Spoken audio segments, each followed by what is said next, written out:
Hello, dear colleagues. Hello, and we are glad to see you again and on our webinars. And today we continue to make our journey through the domain overviews. And thank you, our team and our speakers. They prepare a very interesting topic. It's drugs developers, product, and I think you will enjoy it. I a little bit know about it and was prepared for you. And it will be the last domain related topic this year from our community. And in 2 weeks, we will conduct the town hall that will summarize the results, achievements, and our goals. And we invite you to visit this summary event and participate, enjoy it, and maybe propose new ideas. So as well as usual, join to the channel, participate, contribute, contact me or another person, or just write in the channel if you want to share some knowledge, if you want to participate or you represent some other community. We want to create a really good space and place where all healthcare and life science experts can share, can discuss, and make some workshop or another type of event.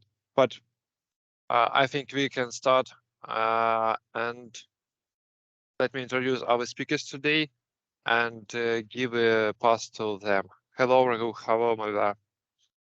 The floor Hello, is yours. Vitali. Yeah, thank you, Vitali. Hello, everyone. Thank you for joining the session. This is Malar Priya, and I have around 8+ years of experience in healthcare. And currently, I'm working as a senior business analyst. And we have our second speaker, Raghu. Raghu? Yeah, hi everyone. Good morning and good afternoon. This is Raghuram, and you all can call me by Raghu. I have overall 17 years of experience, in various roles like developer and data analyst and business analyst, lead business analyst. Uh, I started in EPAM like practice manager, and I'm also managing a healthcare practice from India. That's all about me. Thank you, Manar. Back Thank to you, you. Raghu. Thank you. So, our session today is about the overview of products or drugs in US healthcare domain, right? So, you see, in the world, which nation is in the top of drug spending? Only in terms of drug spending, despite of drug utilization, only in terms of drug spending, US is on the top. Why? Because of the drug cost. So, due to this high drug cost, there are various health insurance who are providing health insurance coverage specifically for drugs. And there are a lot of compliances, standards, acts, rules, and regulations around these drugs. And even through health insurance, there are a lot of different functionalities that we need to worry about when we are defining a system in the payers or PBMs or pharmacies, right? So there are so many topics available in our EPAM portal to know about how the drug development cycle is being on, and how drug is being developed, and how clinical trials are being conducted, and how results are being managed, and how the drug is coming to market. But our session is going to concentrate on the other topics where how this data of that there are different data sources for the drugs, and there are different rules and regulations, acts, and compliances around the drugs. So, how the payers or pharmacies or PBMs are managing this much amount of information in drugs, and how are they building their systems, and what are the classification systems, and what are the things they have. But before getting to know about those classification systems or the data sources, how normalization being happening, we need to know some basics of the drugs that is in US healthcare. So we just split this session into two sessions. So this session, first session, is going to concentrate only on the basics of products or drugs in US healthcare. And in the second session, we will be talking about this classification systems, normalization, etc. So in our first session, we will just start with the overview, and then moving on to the products classification at high level, and then the regulatory bodies for drugs in US, and the scheduling, how scheduling is happening in US, and what is DEA number, and other important terminology that we need to know before moving on to our second session. That is what this first session is going to concentrate on. And then let's get started with the session. Right. So you see there are different terminologies are available, right? Medicine, medication, and pharmaceutical drug and drug. So first of all, what is drug? Right. It is a chemical compound being synthesized from a laboratory through the chemicals, or synthesized from some living organism such as virus, yeast, or bacteria, or any biologics. There is any living body, but that is intended to change the normal physiological functions of the body. But whether the change is a good change or a bad change. If the change is a good change, then we can call that as a medicine or medication or pharmaceutical drug. But if it is a bad change, it is just a drug, not a medicine. Okay. For example, if there is a cancer patient and he is treated by a qualified doctor with morphine drug to mitigate their pain, okay, and in a monitored and the controlled quantity, then this morphine is the medicine. But what if the same morphine is being overutilized? This is a prescription drug, but what if it is overutilized by the same patient, or what if it is utilized by someone else, right? So this is becoming a drug now. This is not a medicine anymore. So coming to medicine or medication that is intended to use in a diagnosis, cure, or mitigation in the sense suppressing your pain, like a pain relievers or anything. It is not curing your disease but just mitigating your disease. And treatment, prevention of disease such as vaccines, and enhancing the physical or mental well-being. For example, if you're taking some biotin drugs to enhance your hair quality, or using some fluoride varnish to enhance your teeth whiteness or anything, right? So that will come under drugs only. For example, the anti-dandruff shampoo that you are using, and the fluoride toothpaste, and the sunscreen lotions, everything comes under drug, right? Now, drugs are available in a different forms, right? Some drugs will be available as a tablet, some drugs will be available as a solution, some drugs will be available as a spray, and so many forms. But how to administer all these drugs into our body? What is the terminology for that? That is route of administration, or ROA. You see, ROA is a very important field in the prescription. Without having a valid ROA, the prescription will not get processed in the pharmacy. Even if it is processed in the pharmacy, it won't go through the payer systems or PBM systems. For each and every route of administration, we have a valid code available. We will discuss about that at the end of this slide. Okay. Now coming to route of administration. By high level, we can classify the route of administration into two types. One is enteral route. Another classification is para-enteral route. I have given only few examples in enteral and para-enteral. Sorry. Okay. I have given only a few examples in enteral route or para-enteral route. Some more oral route, just like taking some solutions or pill through your mouth, that is oral route.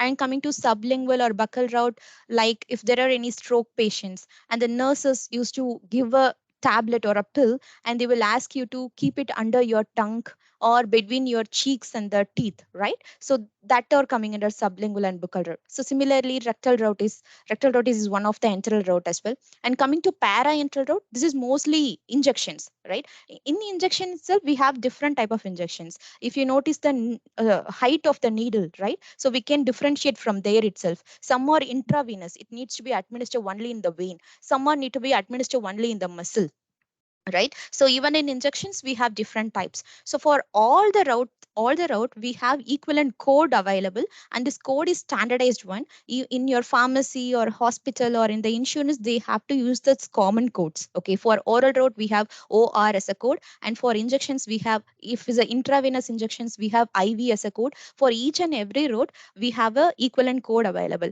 If For some drugs, the some of the ROAs will not be available. By mistake, if you type some other ROA, then it will be rejected. For example, and sometimes, for this same drug, there are so many different route of administration available for the same drug. For example, if you take allergic rhinitis as a disease, right?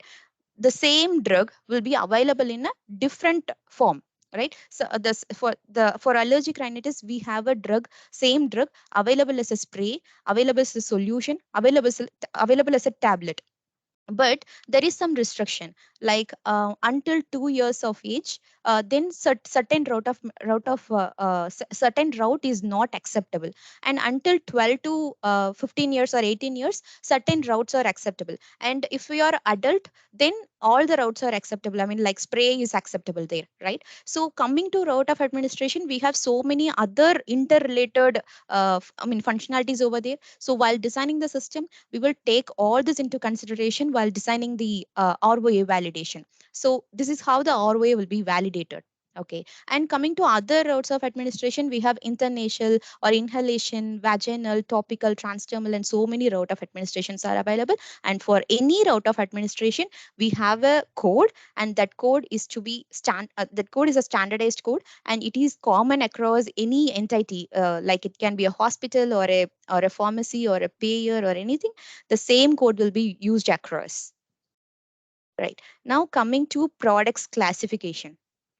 You see, be it any product, there are branded products and as well as generic products. Usually branded products will be costly and generic products will be cheap, right? Now coming back to drug, right? Branded drugs and generic drugs. This is a high level classification. But you see, branded drug is the drug which will be invented by some manufacturers or biopharmaceutical company. After that, they will get the patent, exclusivity, and so many other things. And then after some years, they will lose the exclusivity. The patent may be a separate workflow and exclusivity may be a separate workflow. Both may or may not follow the same time period. Okay. So after losing the exclusivity, generic drugs will come into market. So while generic drugs coming into the market, after it have to go through the approval process, and they also need to be approved by the government body in US called as FDA. But while approving it, they will call the generic drug as a equivalent generic drug to this brand drug. So the equivalent, that means there will be no difference between brand and generic drug in terms of chemical composition or the structure or functionality. It is the exact copy of the brand drug. Okay. But, there are few people who will be hesitant towards generic drugs. Even though if it is available in the market, they will not go to generic drugs, right? You can take me as an example. Until 2014, I won't go for generic drug. Whatever written in my prescription, I exactly need the drug. I won't go for generic drug. You know what? I have traveled for 8 hours to get the drug what is available in my prescription, but the pharmacist already told me that there is a equivalent generic drug available in the market, and there are some other brand drugs with same composition available in the market, but I denied it. I traveled for 8 hours to get the drug because I was not aware of the difference between brand and generic at that time. So now let's see the difference between brand and generic, right? So now coming to active ingredient. You see, active ingredient is the ingredient that is to mitigate or treat or cure your disease. Okay, that is what the real purpose of this medicine. Yeah, but if you see, there is no difference between active ingredient. That is why it is called as a exact copy of the branded drug. Right. Now coming to inactive ingredients.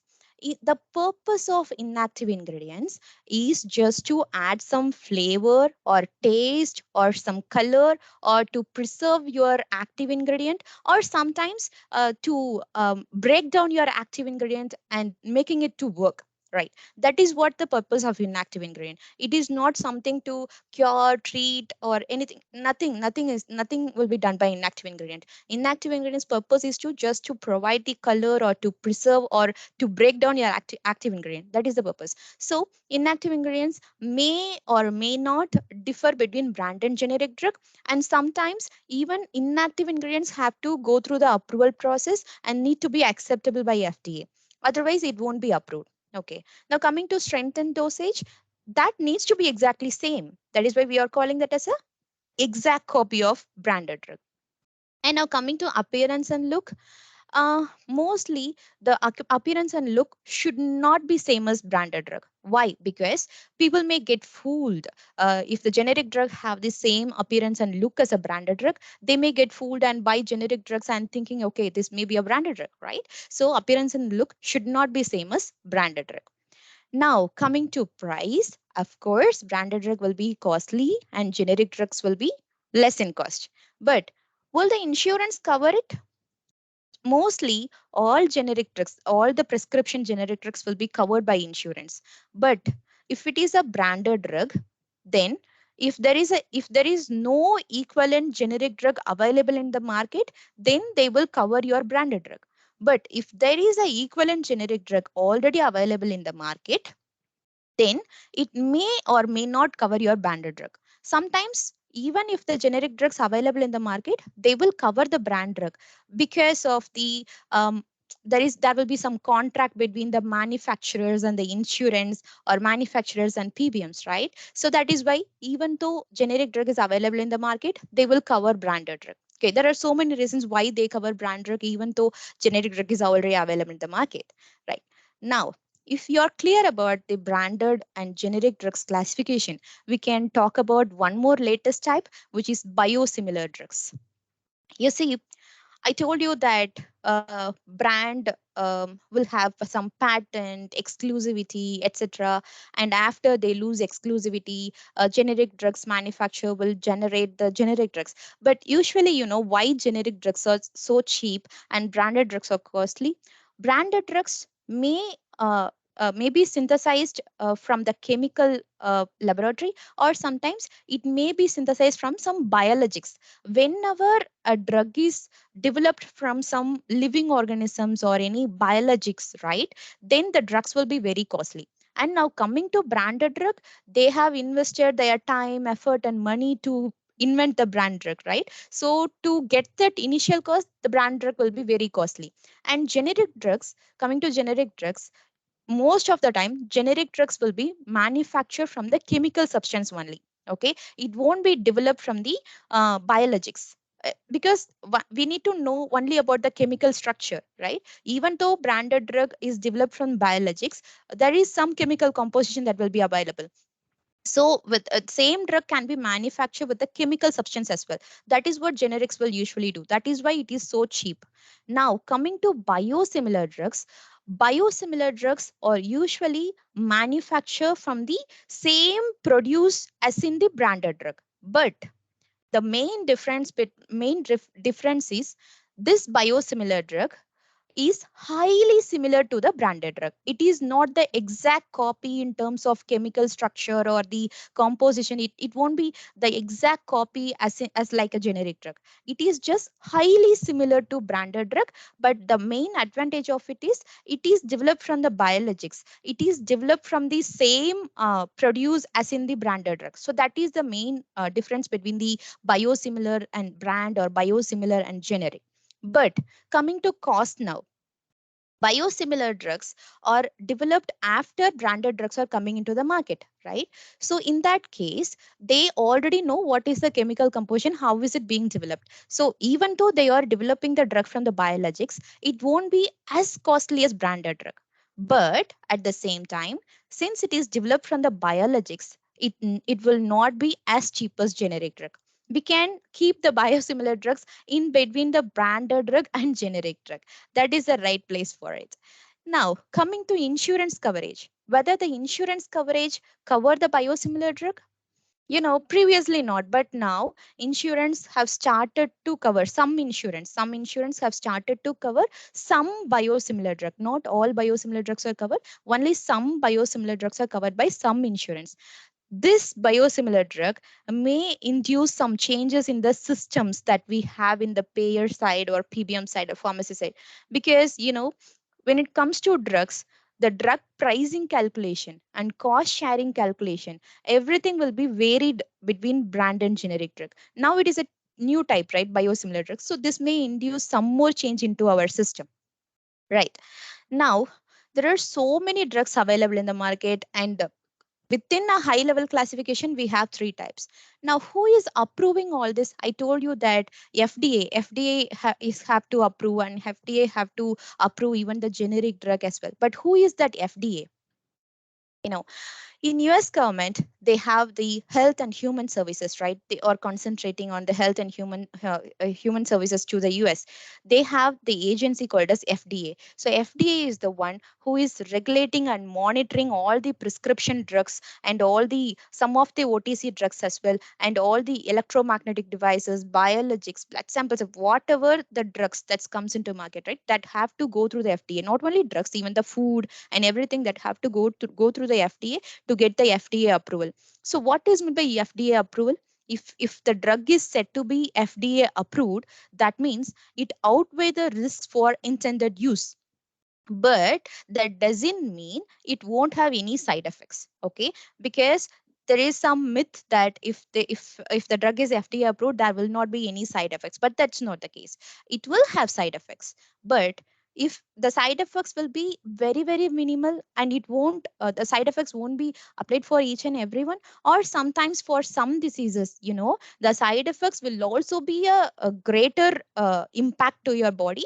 But when you compare with the disease, right, if the disease is a fatal one, and if the side effects is not a fatal one, but it is a major impact, then still they will approve it. Because if you compare the disease and side effects, disease is a fatal one, so it is okay to have that as a side effect, right? So US FDA approval just means it outweigh the risk for intended use. That doesn't mean it won't have any side effects.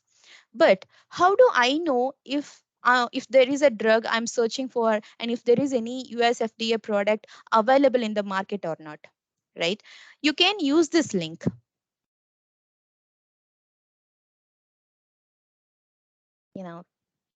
Whenever a manufacturer develops a drug, they have to go through FDA approval, and then only they can market this drug into US.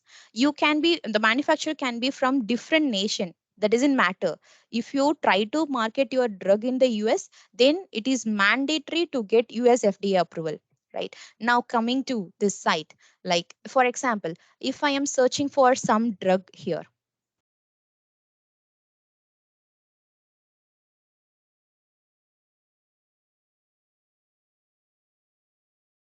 you see, I searched for the drug named buprenorphine. But you see, there are different drugs that is being listed out here.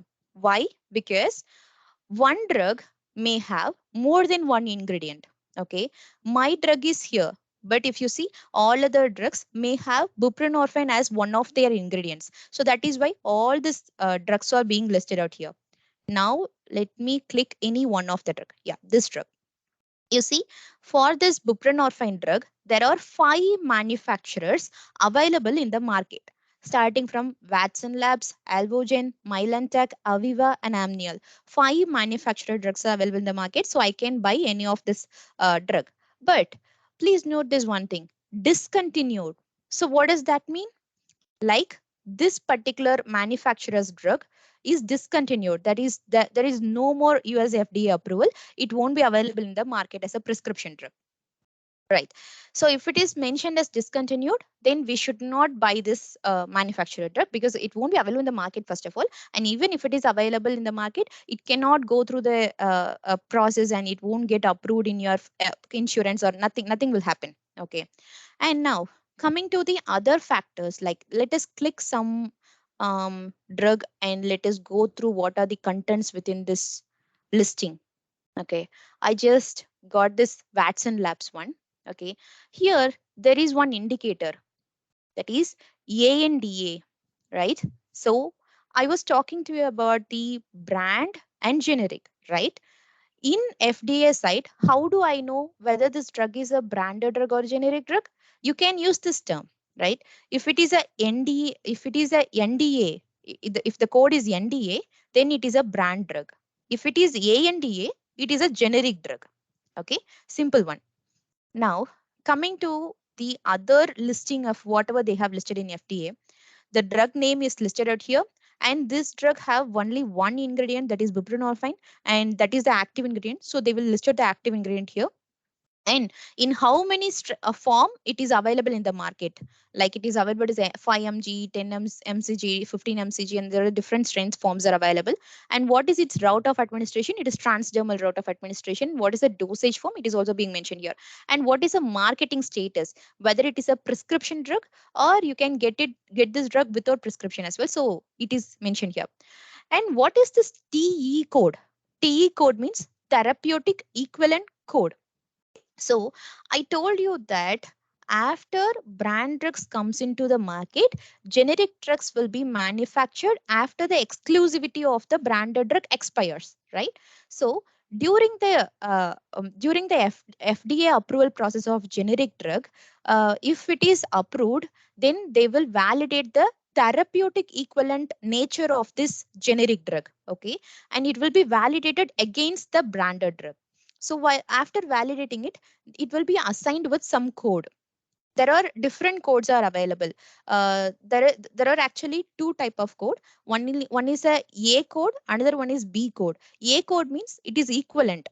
If it is a B code, then it means it is not equivalent. But if a drug poses AB, that means it is equivalent to the drugs that is listed in this RLD. I will show that later. Okay, so AB codes means it is a good drug. You can use it. It is a therapeutic equivalent drug. Yeah, that's what it means. And RLD, so RLD and RS, we will talk about it later. Okay. Now coming to the approval date history, letters and labels. If there is any labeling available for this drug, it will be available here. And the therapeutic equivalence for ANDA is 204,937. That means if there is any other drug that is available in market, equivalent, there is equivalent drug available in the market, then it will be listed in this column. Okay, so here you can see buprenorphine is available with Alvogen, Amneal, Aviva, Watson Labs. But note this point, there is one more drug, which is Butrans. So Butrans is if you see here, RLD is being listed as no in all other manufacturers. And in Purdue, it is mentioned as yes. Why? Because this drug is one of the branded drug and it is called as RLD yes. I mean, RLDS means RLD means reference list of drug. That means whatever the drug that is whatever the manufacturers that is trying to manufacture buprenorphine, they need to just compare their contents only with Butrans. Okay, so if it is matched, then it will be approved. Nothing else is needed. So that is why we have RLD status. RLD status means this drug will be used whenever a new generic drug comes into market, that those drugs will be compared against these drugs. So that is why RLD is yes in Butrans and it is no in all other drugs. Okay. Now coming back to our session. Like I was talking to you about this FDA approval and FDA approval and FDA approval. But what is the process in FDA approval? What are the steps in FDA approval? So that is what we are going to see now. You see, once the drug is developed by some manufacturers or some biopharmaceutical company, they need to get the FDA approval, right? Without that, they will not be able to market those drugs in US. But before going to FDA, you need to do the animal testing. Okay, you need to test your animals, so test your drug on animals. So after testing, you need to collect all the results, and then you can go to FDA, and FDA will be giving you an application called as IND application.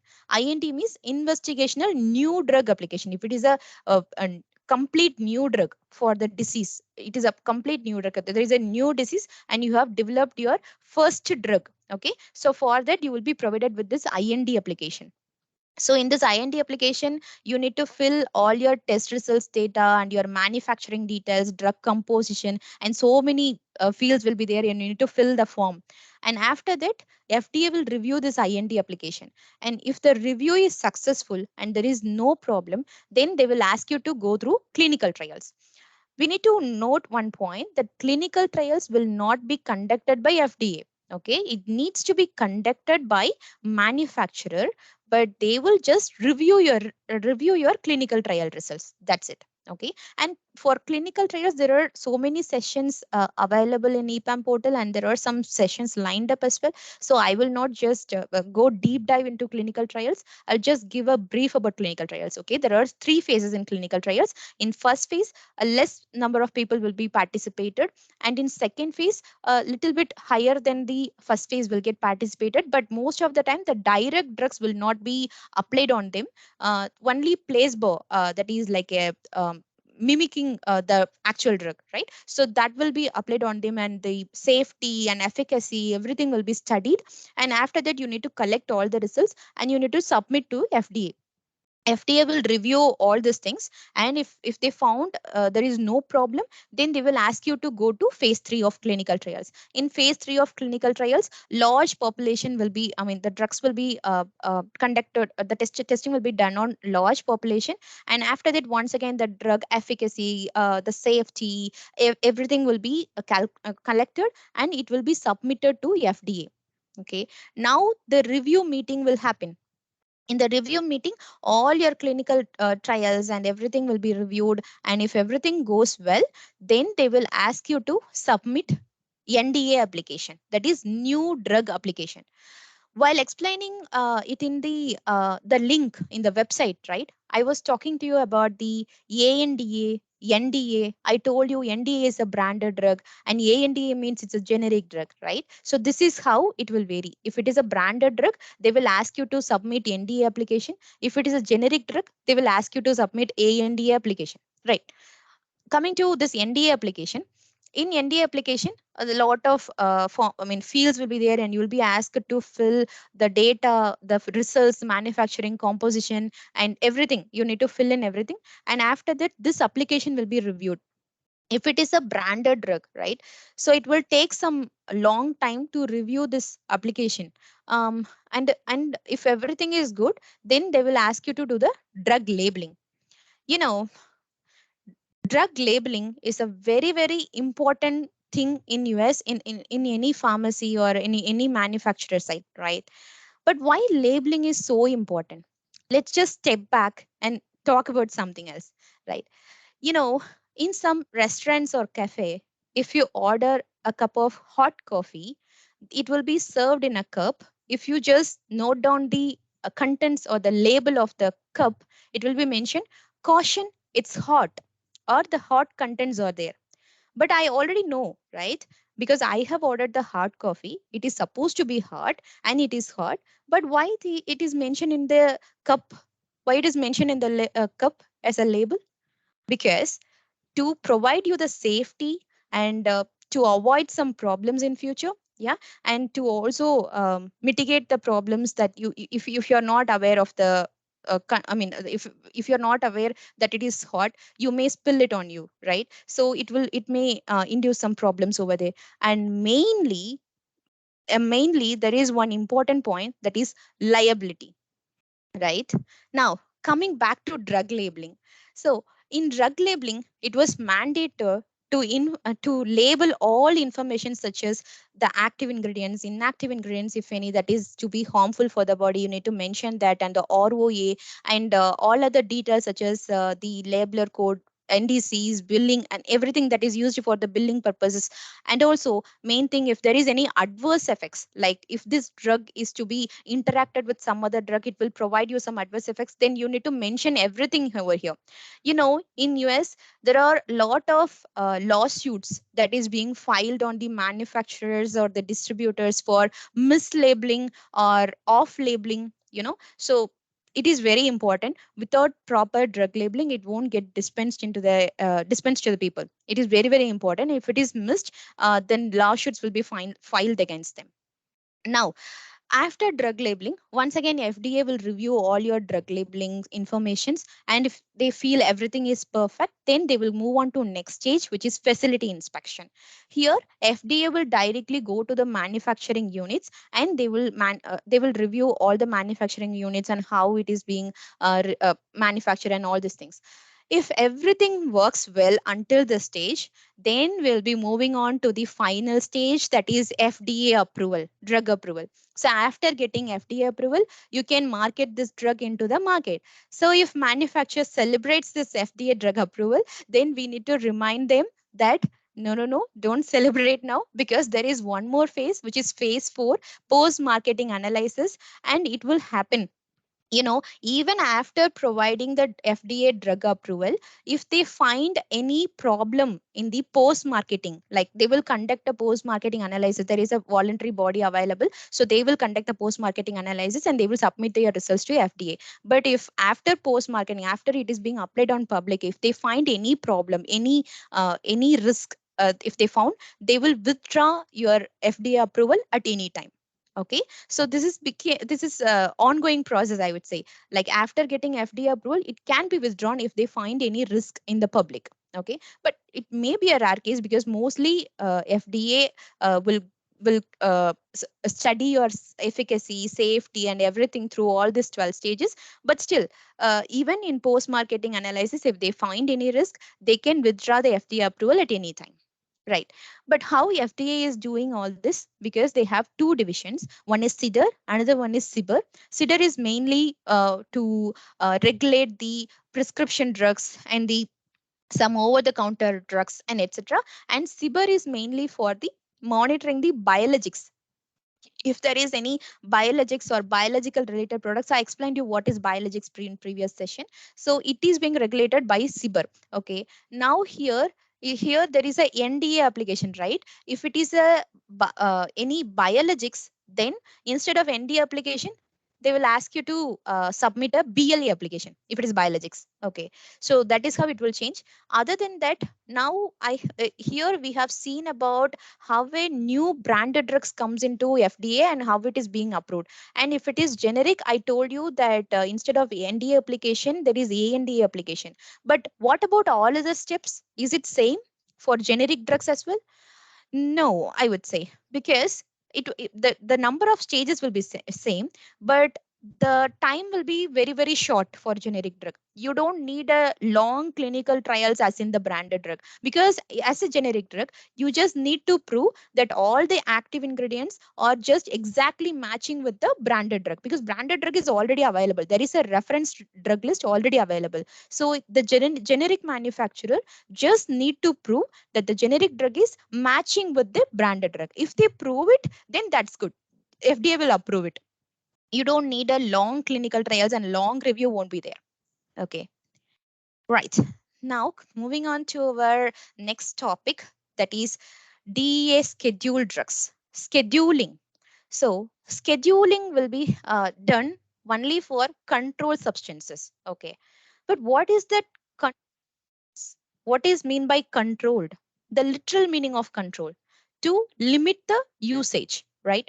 There are some drugs which are very addictive nature, and it is being abused by people. I'm not talking about the illegal drugs. I'm not talking only about the illegal drugs. I'm talking about the prescription drugs. Even the prescription drugs will have some addictive nature, and it will be abused as well. So such kind of drugs are categorized into scheduled drugs. Okay, we have a agency called as US Drug Enforcement Administration Agency, DEA, which is a government body. They used to take care of this scheduling drugs and managing and maintaining it. Okay, and there was an act in 1970, Federal Comprehensive Drug Abuse Prevention and Control Act. After that, this DEA took a serious note, and they have classified all the control substances into 5 schedules, starting from schedule 1, 2, 3, 4, and 5. Okay, if a drug is in the scheduled drug category, then that means those drugs are under this close monitoring of the government. Okay, if there is a little movement of this drug from manufacturer or a prescriber, doctor, hospital, pharmacy, even the insurance, everyone, whenever a drug is moving from one person to another person until to the a patient, everything will be monitored. Okay, if the drug is under the schedule 2 or 3, then it will be under the close monitoring, very close monitoring. If it is 5 or 4, it will also be monitored, but not as in the 2 or 3. Okay, so if you see some Schedule 1 examples, there is marijuana, heroin, and mescaline, etc. Right? So these drugs are not at all accepted for medical use right now. Okay, but there are some countries in the world who is claiming that there are some medicinal properties available in marijuana and heroin which can be used to treat some cancer patient, but it is not still proved. So until then it will be available only in Schedule 1 drugs, and there is no accepted medical use. Whoever using it or prescribing it, dispensing it, then they will be a lawsuit and they will be arrested. Okay, now coming to Schedule 2 drugs, it is a highly abusive and addictive drug. It is a prescription drug. It is prescribed for some illness, especially fentanyl. It will be always on news because of high smuggling cases that is being happening always, right? And also the oxycodone, morphine, everything is in Schedule 2 category. So likewise we have some drugs examples that I have given for Schedule 3, 4, and 5. you know I know a person who is my friend who is taking one of the scheduled drugs. It was a prescription. Okay, she is not taking it illegally. It's a prescribed drug for her illness. Okay, while taking the drug, what are the side effects that she have gone through? While taking the drug, she is always in the illusion, like she doesn't know whether it is a reality or a dream. She doesn't know that, and she was not able to walk alone as well. She need to hold someone while walking because she have that disease and it is being prescribed for her. Without eating that she will not survive, so she have to eat the drugs and she have to take in all the side effects, etc. And at the age of her 20 years, disease got cured. So she stopped the medicine on her own without consulting the doctor. She just stopped the medicine. After stopping the medicine, there are some serious side effects, that her hands are shaky. She was not able to walk. Whenever she is walking, she told me that she can feel all the movements of her body in brain, and she was not able to under the normal physiological functions of body, that is not normal for her. And after that, again doctor have suggested her a rehabilitation therapy, and she was given with some medicines to take her out of the addiction, and gradually she is now free of drugs and she is cured now. She is perfect now. you know, I was explaining you a scenario of a person who was taking Schedule 4 drug. It is not even Schedule 2 or Schedule 3. I'm just explaining you as a person who was taking the Schedule 4 drugs and their scenarios. Okay, it may or may not be same to everyone. Some people may not experience any side effects. Some people will experience serious side effects that will different from body to body.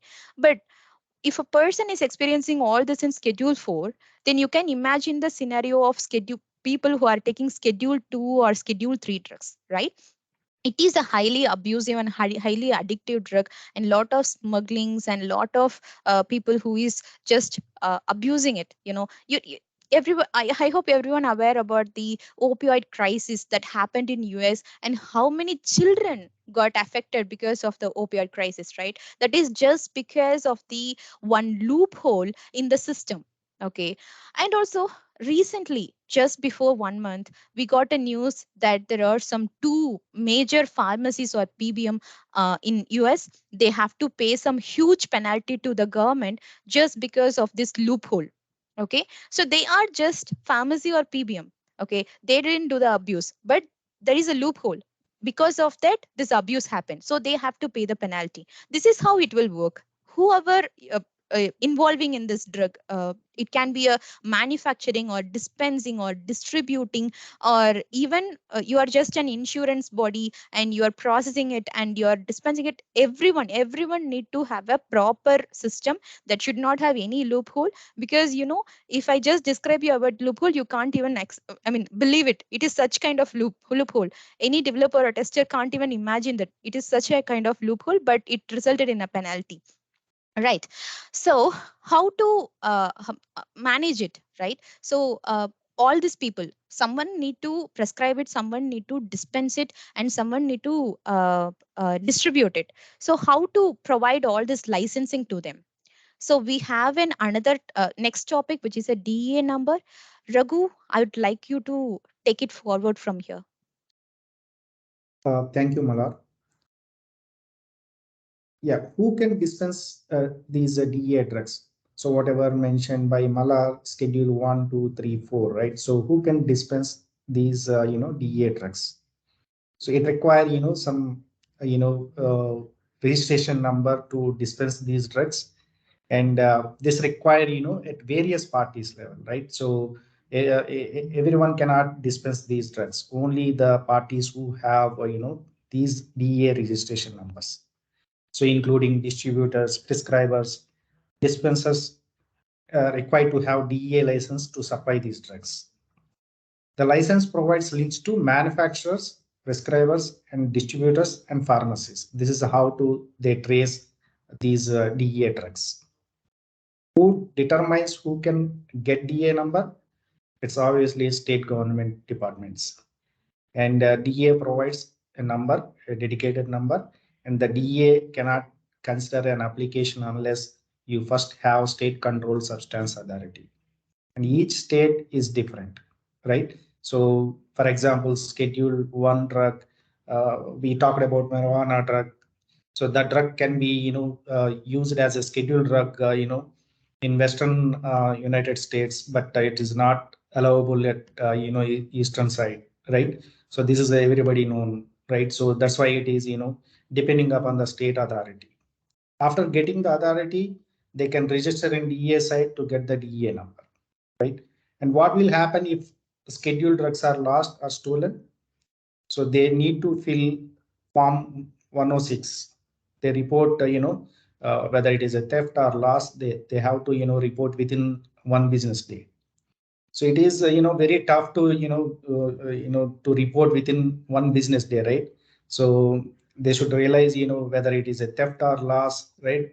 So that's why they require a process and a proper system in the place to identify whether it is a loss or, theft. And next, how to understand DEA number. It is very important, right? Because it has a, close monitoring at each level. It has 4 parts: registrant type, last name, first character, and unique identifier, and then checksum number. It is basically based on the Loon algorithm. So to understand DEA number, so it required to, calculate checksum number with a Loon algorithm. Checksum should match the last digit. So you can look at here in the example, the last digit 6, right? And most credit cards and many government agencies use these Loon algorithm for identification of numbers. It is as simple as a method of identifying a valid numbers from mistyped numbers. So if you look at, DEA number starting, we have E. E stands for, there is a, we already talked about resistant type, right? There are various resistant types like hospitals, clinic, teaching institutes, and pharmacy. So A is basically, introduced before 1985, and B is introduced after 1985. F is after 2007. Likewise, they introduced these, resistant types. And the next character is, it's basically last name of the first character, and then, unique number identifier. It could be any random number, and then the last digit is, checksum number, right? So how to, derive the checksum number? So basically, this is, by using a, an algorithm, and to add together the first, third, and the fifth digit, which is, calculation 1 number, and add together in the second and fourth, sixth digits, and multiply with 2 is what, your calculation 2. And then add calculation 1 and calculation 2 is what your check. And in the check, you can identify the last digit is what your checksum number. And then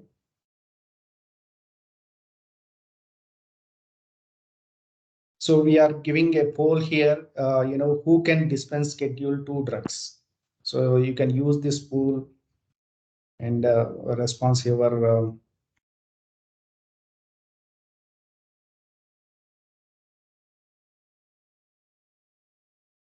Now I'm moving on to other classifications while you are submitting poll. So there are, controlled substances versus non-controlled substances. The controlled substance drugs are, subject to abuse addition. And, non-controlled substances are, normal drugs, example, BP, diabetes, antibiotic, right? And we also have other classifications, Part B and Part D drugs. Part B drugs are, need some help in administrating or, need some devices to administer, chemo drugs and blood test strips and vaccines, nebulizers, blood clotting factors, right? So these are the Part B drugs, and Part D drugs are, normal drugs. Those are, self-administrations.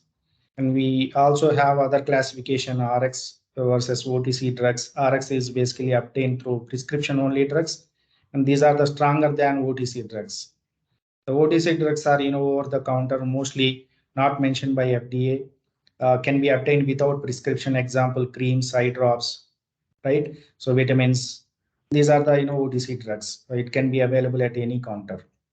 And then compound drugs. Compound drugs are, combining ingredients and mixing with other drugs. And these are, can be mixed at pharmacies, or it can be mixed at, hospitals. So those drugs are called at, compound drugs. And next is, formulary and versus non-formulary drugs. And these are, basically a categorization to, determine whether the drug is, covered under insurance or not.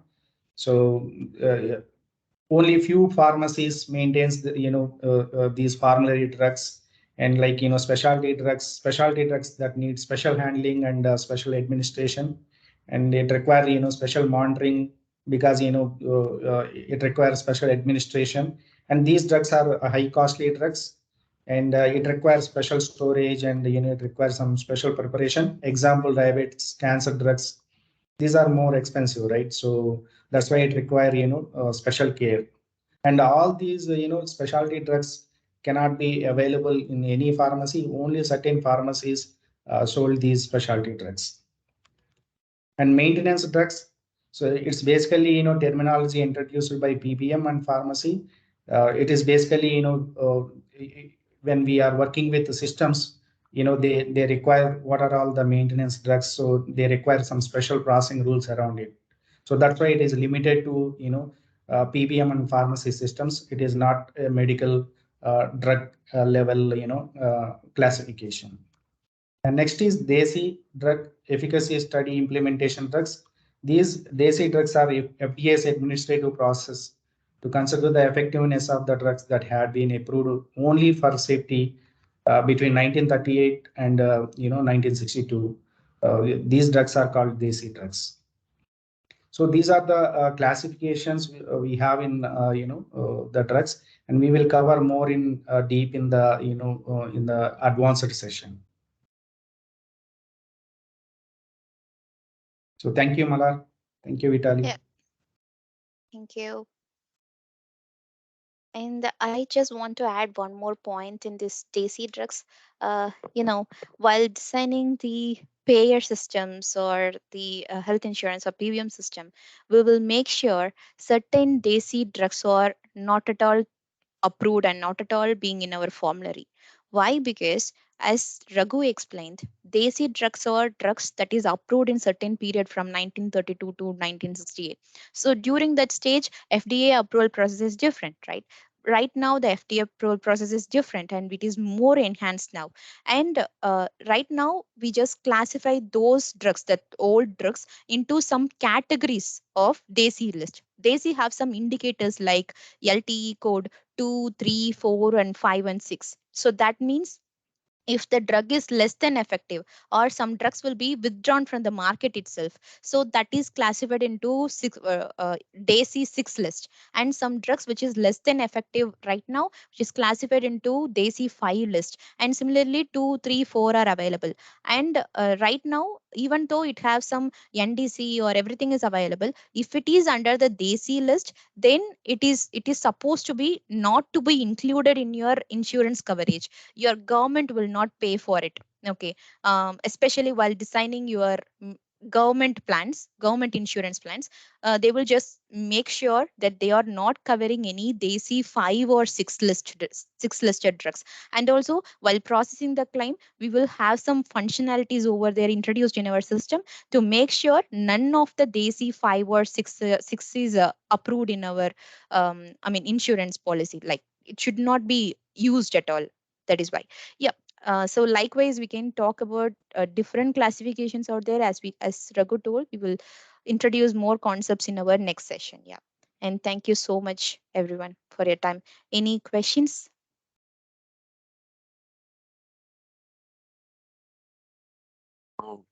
While our listener think about their question, and I'm really propose to ask because guys are really expert in this topic.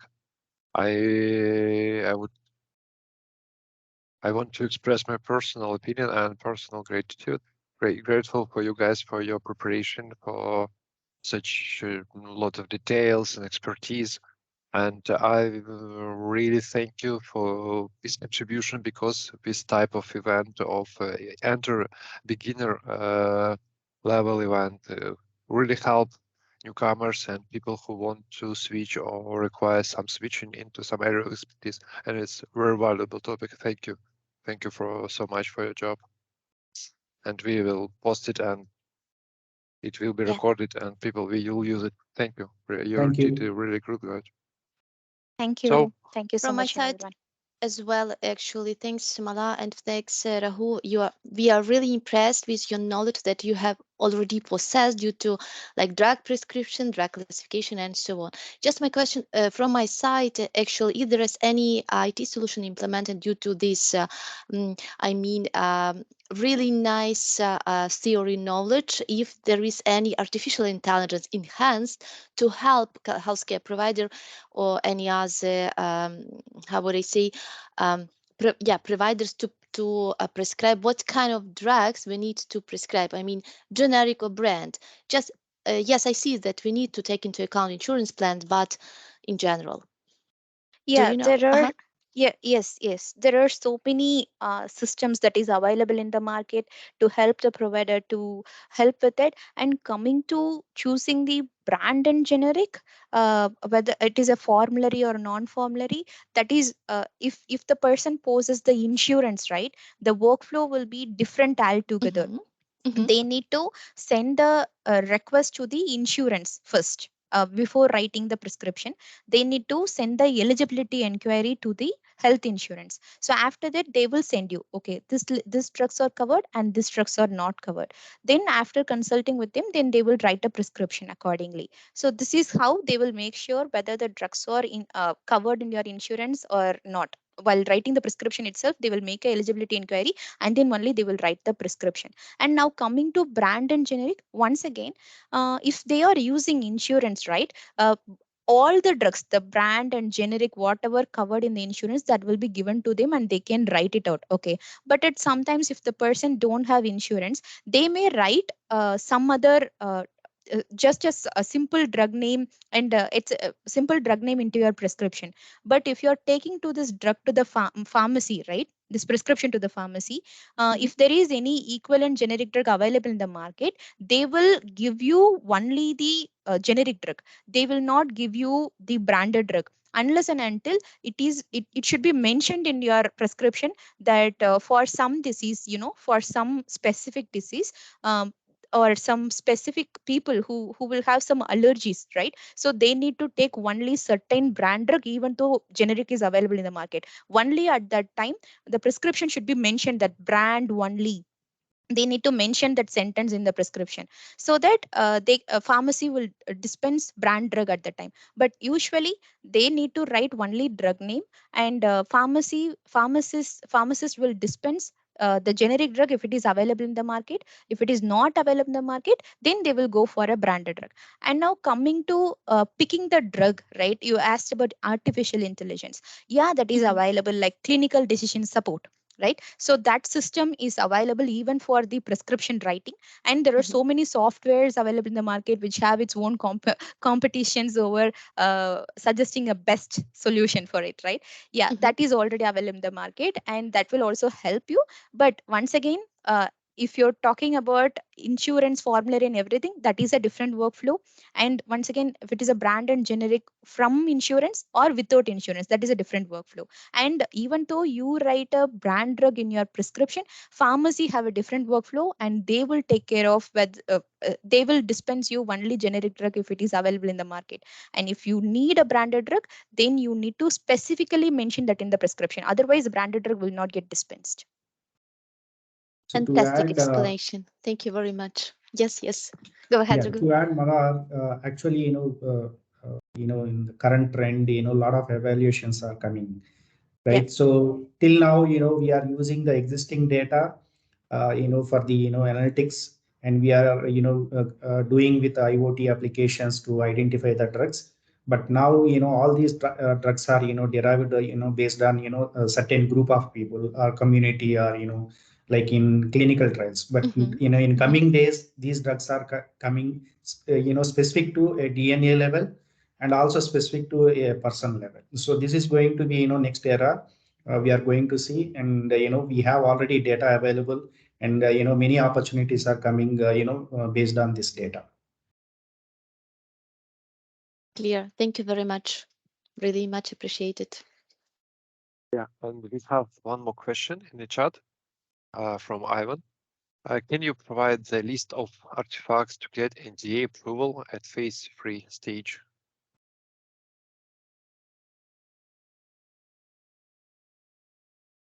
Alar, can you answer it?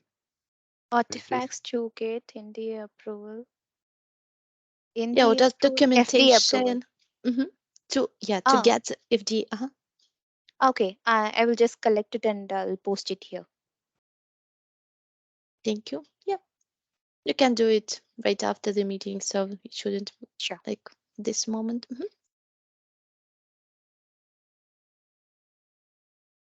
So we ran out of time. If there is no question, I want to say one more time with a big thank you for preparation, for great presentation, and all participants. And just have a happy Friday, be healthy, and thank you for all the road, and have a nice day, afternoon, whatever. Thank you. Yeah, thank you. Thank you, everyone. Thank you very much. Thank you.